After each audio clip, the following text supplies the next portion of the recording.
Bom, a gente tem uma experiência que está deixando a gente muito magoado, né?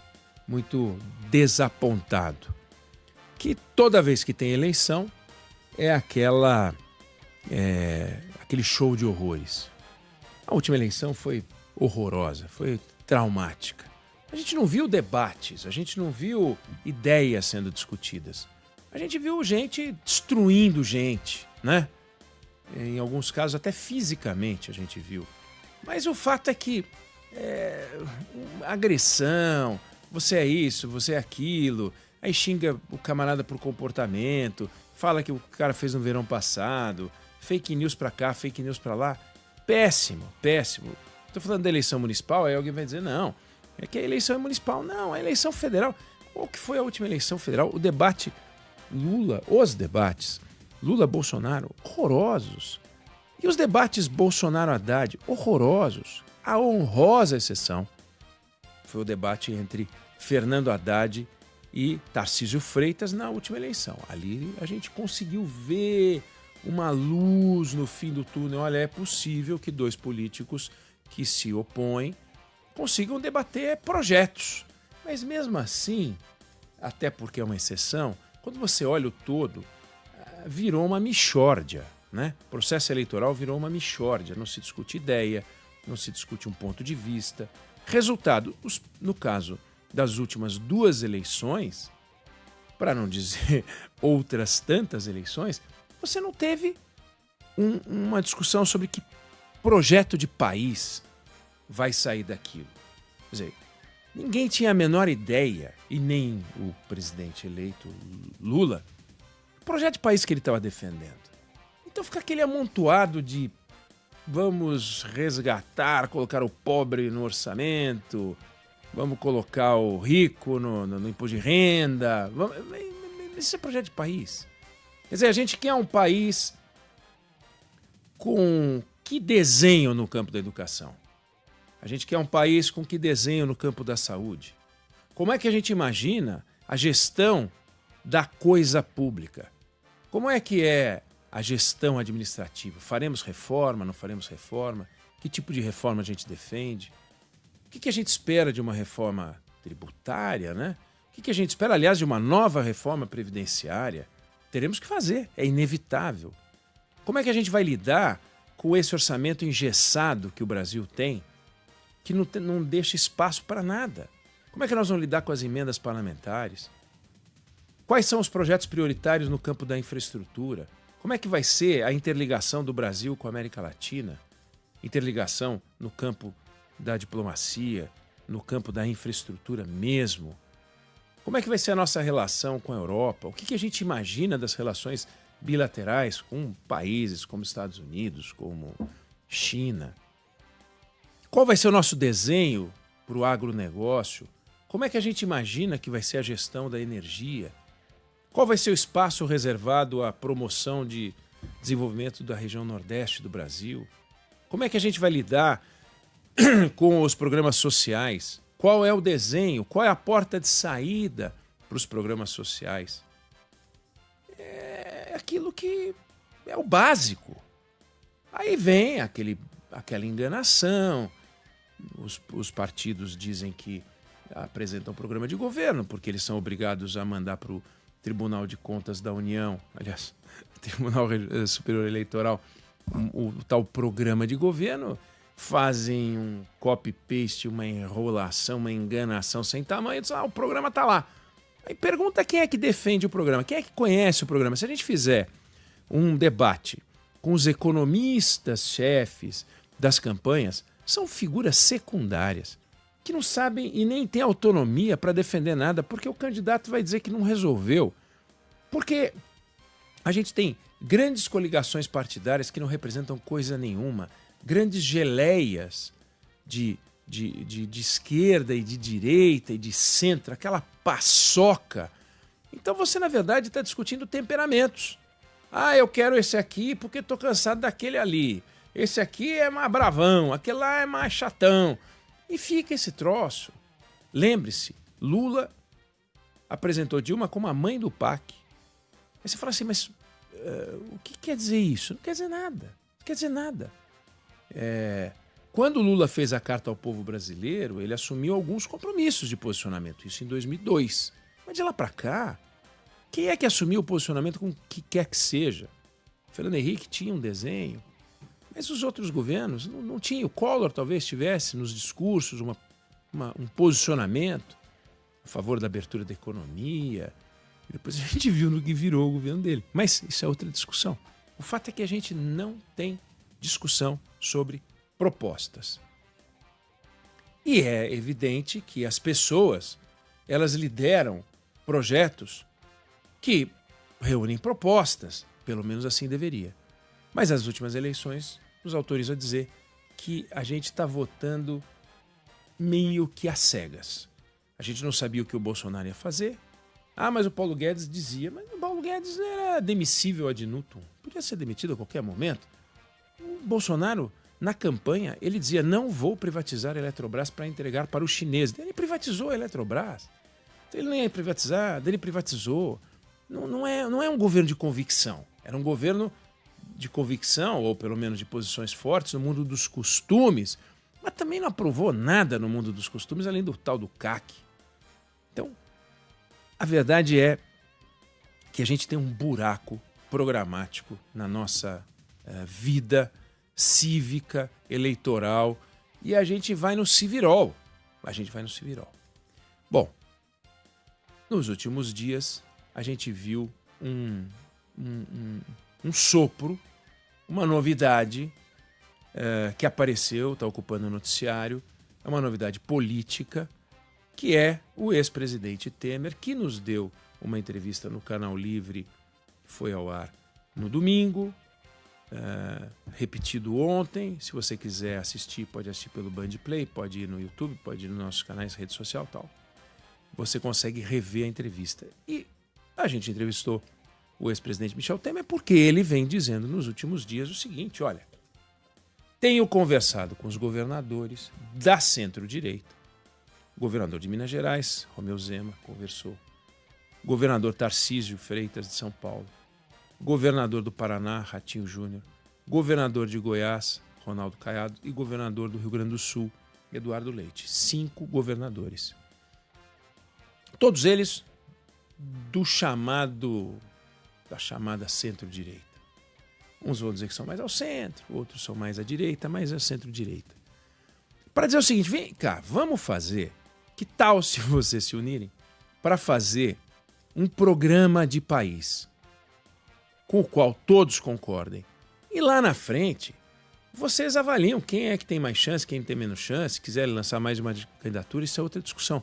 Mas vamos tentar achar um desenho mínimo de país para poder elevar o nível do debate de 2026? Uma ideia muito interessante.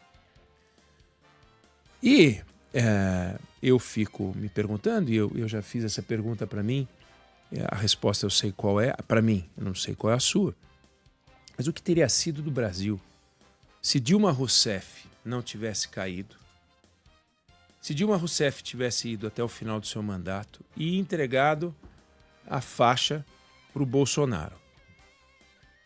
Eu não vou nem discutir se haveria a cerimônia de entrega de faixa, porque se o Bolsonaro fugiu do Brasil para não entregar a faixa para o Lula, não imagino que ele fosse pegar a faixa da Dilma, que ele esculhambou, que ele xingava, que quando votou impeachment dela votou em memória do coronel Carlos Alberto Brilhante Ustra, que era um torturador. Então, não acredito que ele que a gente fosse ver a cerimônia. Mas o que teria acontecido com o Brasil se a gente não tivesse tido o governo Temer? O que teria acontecido com o Brasil se Dilma Rousseff tivesse ido até o fim? Dilma Rousseff produziu a maior recessão da história do país, 2015 e 2016, sendo que ela foi eleita em 2010, tomou posse em 2011, em 2014 já produziu 0,5% de crescimento do PIB apenas, afundou a economia em 15 e 16, e quando ela cai, porque pedalou, porque cometeu um crime de responsabilidade, porque descumpriu as regras da lei de responsabilidade fiscal, assume o governo Temer. E aí a mudança é brutal, é da água para o vinho. Inflação que era de 2 dígitos e cai, taxa de juros, a Bolsa de Valores quase dobrou. A gente tem indicadores muito interessantes. Teto de gastos, lei de responsabilidade das estatais, que o governo Lula III agora rasgou, que impedia dirigentes de partidos e políticos serem dirigentes de estatais, liberou geral. E é muito interessante, e eu falo do Temer não para dizer que ele tem credibilidade porque ele governou bem nos 2 anos e pouco que ficou, lembrando que a popularidade dele era baixíssima, chegou a ter 7% de bom e ótimo. Perto dele, o Lula, que tem uma popularidade baixíssima, é a figura mais popular do mundo. Está com 28, sei lá, de bom e ótimo. Ele chegou a ter 7 de bom e ótimo, que é uma loucura. Mas ele conseguiu aprovar uma série de coisas. Conseguiu aprovar a reforma trabalhista. Conseguiu encaminhar a reforma da Previdência. Mas eu chamo a atenção para o governo Temer por uma característica. Tinha um programa de governo. Que é o que se propõe agora, que é o que ele propõe agora, que é o que parece ser uma solução para o Brasil, que a esquerda dos seus candidatos tenha um programa de governo, para que a gente possa discutir ideias. Então estava lá, Ponte para o Futuro. Programa que foi entregue para a presidente Dilma, quando ele era vice da Dilma, e ela ignorou, porque não gostava de nada que viesse do Temer, e que ele pegou e colocou em prática. Então, tá lá, quer dizer, contra a recessão que a gente vivia, a gente viu ajuste fiscal. Contra a gastança, teto de gastos. Contra o engessamento do orçamento, uma flexibilização. Hoje, todos os estudiosos sérios, respeitáveis, dizem que 2027 está comprometido. Não vai sobrar dinheiro para nada. Nada, nada, nada, nada. Está tudo detonado. Então, a proposta Temer é: vamos colocar o programa acima dos candidatos? Da mesma forma que a Constituição está acima das autoridades, vamos dar autoridade aos programas, vamos deixar de tratar o programa como uma coisa secundária, pequena, menor.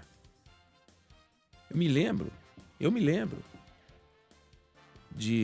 durante a campanha de 2002, antes da Carta ao Povo Brasileiro, quando o então candidato Lula ia a alguns almoços, e ele foi num almoço na empresa em que eu trabalhava, e lá você perguntava alguma coisa, estava o Guido Mantega, estava o Zé Dirceu, aí você perguntava alguma coisa para ele, ele não dizia como previsto no meu programa de governo, não. Ele dizia assim: deixa chegar o nosso pessoal e você vai ver. Mas e o que o senhor vai fazer com o Banco do Brasil? Deixa chegar o nosso pessoal que você vai ver. Mas e a Caixa, e o sistema financeiro, e a política habitacional? Deixa chegar o nosso pessoal, que a gente vai dar um jeito nisso tudo. Mas escuta, como pode um troço desse? Como deixa chegar o nosso pessoal? Entendeu? O que você vai fazer? Não tem resposta. Não tinha resposta.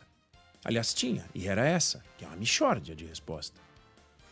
Acabou que apareceu a Carta ao Povo Brasileiro, acabou que ele resolveu, no governo dele, manter a política econômica e na área econômica ele copiou o governo Fernando Henrique e as coisas foram indo. Mas os programas não tinha. Por exemplo, ele tinha um programa que se chamava Fome Zero. Um desastre, uma tragédia. Sabe qual era a ideia original? Deslocar alimentos pelo Brasil. Sabe qual é o custo logístico disso? Um assombro. Não é que o governo chegou com o Bolsa Família, não. Chegou com a ideia do Fome Zero, uma tragédia. Muito ruim o programa. E virou um programa extraordinário. Mas não era resultado de um projeto, tudo organizado, não. Então a ideia do Temer é essa. Agora, olha que engraçado. O Temer sugeriu isso, e não foi a esquerda que chegou e deu-lhe uma pancada. Ah, essa é uma ideia de idiota. golpista. Vocês, quantas vezes já ouviram, né, alguém falar, olha, a entrada do Temer foi um golpe? Com o que eu concordo, só que eu classifico como golpe de sorte. Ainda bem que ele chegou, ainda bem que a Dilma foi embora. Então, respondendo a pergunta, o que teria sido do Brasil se ela ficasse até o fim do segundo mandato? Um desastre, um desastre. O pouco que ela fez no segundo mandato foi uma tragédia, seria uma tragédia ao quadrado. Ou o dobro. E a reação não veio dos revoltados tradicionais da esquerda, veio dos revoltados da direita. Pastor Silas Malafaia ficou revoltadinho, ficou bravinho. Ele falou, como assim? Não tem Michele Bolsonaro no debate? Mas Michele Bolsonaro, por que a Michele Bolsonaro tem que estar no debate? Quem é que decidiu que a Michele Bolsonaro é candidata? Aonde está escrito que ela é candidata? Em lugar nenhum. Ao passo que os governadores que foram procurados e conversaram com o presidente Temer, todos eles, de alguma maneira, são tidos como candidatos naturais, lembrando que são incumbentes, são governadores. São governadores de oposição ao presidente da República, são governadores de centro-direita, têm um cargo, portanto, e, em conjunto, detêm esses estados, Minas Gerais, São Paulo, Goiás, Paraná e Rio Grande do Sul, quase 50% do eleitorado brasileiro. Então faz sentido conversar com eles. Agora, por que falar com a Michele Bolsonaro? Falar o quê? Não tem o que falar com a Michele Bolsonaro. Aí, esse foi o Silas Malafaia, ficou doido. Como assim? Não falaram com a Michele Bolsonaro? Ficou revoltado. Aí um outro que ficou revoltado, que é um porta-voz do Bolsonaro, que é um advogado chamado Fábio Weingarten, que chegou a trabalhar no governo Bolsonaro, ele não deu uma declaração, ele foi para as redes sociais e escreveu lá o seguinte: se continuarem com essa palhaçada é como ele classifica as conversas institucionais muito bem-vindas do ex-presidente Temer com os governadores de estado, que chama de palhaçada. Se continuarem com essa palhaçada, vou manobrar dia e noite por uma chapa pura. Nossa, parece um articulador do outro planeta, né? O grande estrategista. Parece que ele... Acho que ele acha que ele é o Gilberto Kassab, né? Mas tudo bem. Ele falou, vou articular uma chapa pura. E se o Bolsonaro... Que eles ficaram revoltados, né? Que o Bolsonaro não está nas conversas, a Michele, enfim, não sei quem mais teria que estar. De repente eles querem botar o Eduardo, né? Bolsonaro, botar os irmãos toda, a família toda e tal. Mas o fato é, a centro-direita pode ter qualquer nome. Pode ser até o Jair Bolsonaro, consegue anistia, consegue sei lá o quê, TSE cancela não sei o quê. Não vai acontecer. Não vai acontecer. Mas, se ele tiver condições de ser candidato, está aí um projeto para discutir. Será que o Bolsonaro gostaria de participar de uma discussão como essa? Parece que não. Parece que não, porque Bolsonaro e Lula têm uma coisa em comum. Eles não assumem compromisso com nada. Eles não assumem compromisso. Eles vão tocando. Por quê? Porque eles são personalistas. Eu sou a vida. O Estado sou eu, sabe? O Estado sou eu, a máxima. O Estado sou eu. Já a proposta Temer, que foi batizada de Movimento Brasil, essa proposta com os governadores é assim, nós não somos o Estado. Nós queremos organizar o Estado. Como? Desta forma aqui, propondo medidas e um conjunto de propostas. Faz todo o sentido. É subordinar as pessoas a um plano. Você vai fazer uma obra, você faz isso. Você faz um plano, um projeto, você faz um projeto executivo e segue aquele projeto. A gente não faz isso para país por quê? O Donald Trump, com toda a loucura dele, o Javier Milei, com toda aquela excentricidade dele, o que eles dois fizeram? Eles fizeram um programa. Quem votou no Trump não pode dizer que não concorda com o que ele está fazendo, porque ele está fazendo as coisas que ele prometeu. É estabanado, é confuso, ele vai pagar a conta de ter feito as coisas estabanadas. Mas não dá para dizer que ele não falou que ele ia fazer, que ele ia deixar de fazer essas coisas aí. A mesma coisa Javier Milei. Tudo que ele falou que ele ia fazer, ou pelo menos tudo que ele está fazendo, ele falou que ia fazer. Não sei se ele está fazendo tudo que ele falou que ia fazer, mas que ele o que ele está fazendo traduz o que ele prometia, e se vai dar certo ou não, o argentino vai resolver. Mas o argentino sabe, ao votar no Milei ou contra o Milei, a razão pela qual dava apoio ou resistia àquele projeto, porque o projeto era conhecido. Como na gelatina que elegeu o Lula, na gelatina que elegeu o Bolsonaro, eles queriam ter todos os partidos do planeta Terra em torno deles, eles não querem assumir compromisso com coisa alguma. Então, eu não tenho a menor ideia se esse projeto do Michel Temer vai funcionar. Nem ele sabe se esse negócio vai funcionar, não tem a menor ideia. O que ele está fazendo, no entanto, é, de alguma maneira, propor uma solução para que a eleição seja respeitosa com o eleitor, seja uma prestação de serviço para a sociedade.